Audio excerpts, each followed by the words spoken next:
This morning, I'd like to look with you at the new covenant.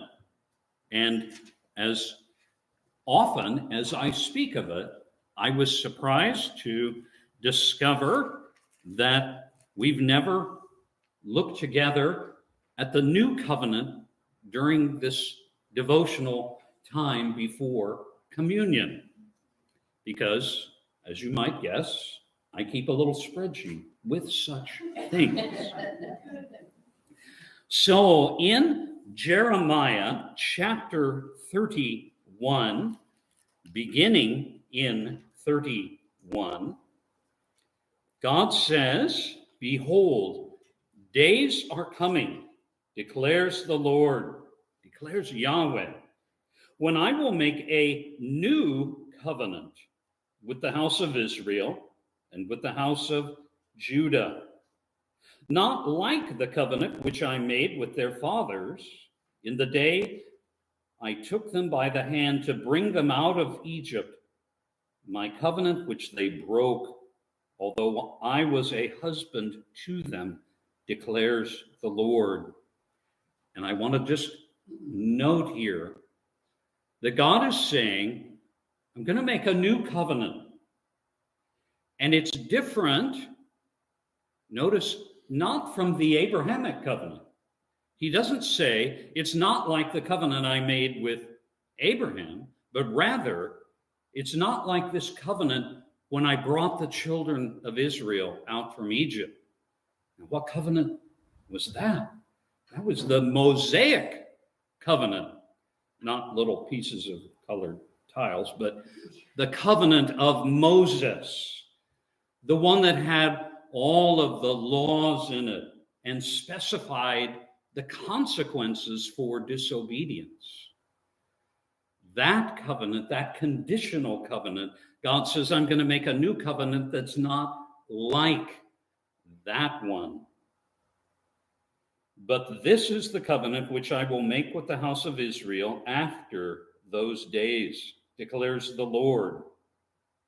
I will put my law within them, and on their heart I will write it. And I will be their God, and they shall be my people. They will not teach, again, each man his neighbor and each man his brother, saying, know the Lord, for they will all know me, from the least of them to the greatest of them, declares the Lord. For I will forgive their iniquity, and their sin I will remember no more.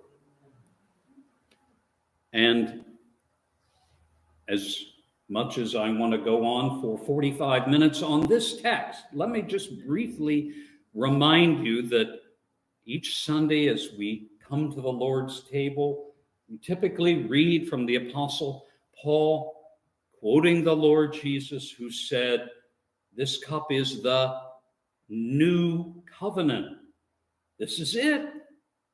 When God said after those days, it was quite a few days after the time of Jeremiah, but Jesus brought and Jesus bought this new covenant. And I'm sure you've heard me say, and I'll say it again, how I love this new covenant, and I just think of it as a delicious 3-layer cake. And the foundation layer, so important, is this third provision in the new covenant.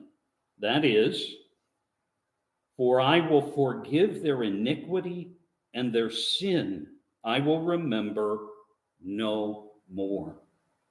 This is the full forgiveness of sins. And this is not God simply saying, I'm just going to write that off. That was a waste, but we'll move on. No, his justice, his holiness required that a penalty be paid for those sins. But we could not pay it. We could never hope to atone for our own sins even spending eternity in the lake of fire. So God himself came in the person of God the Son to bear our punishment so that God could say, their sins, their iniquities, I will remember no more. But there's more. That middle layer of this cake is our relationship with God.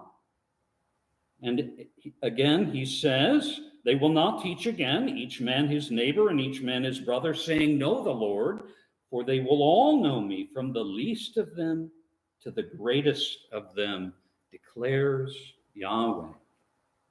We have a unique, direct relationship with the Lord, each one who is trusted in the Lord Jesus Christ.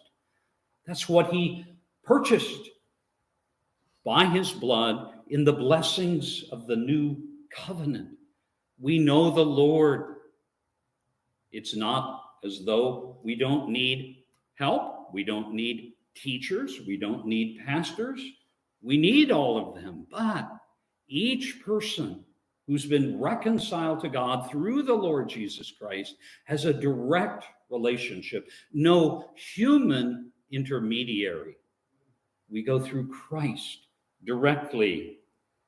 And finally, that top layer on the cake of the new covenant is this inward transformation, which the Lord promises. I will put my law within them, and on their heart I will write it. And I will be their God, and they shall be my people. God is transforming us from the inside out. We're not simply reading his word, he's installing it in us so that we have a desire to do his will. What a great blessing. And unbelievably, but we must believe it, the Lord will reward us for the good works which he has enabled us to do, which he has planned for us to do in his sovereignty, equipping us to do through the blessings of the new covenant. What a gracious God we serve. In all these blessings of the new covenant, full forgiveness of sins, a relationship with God, inward transformation.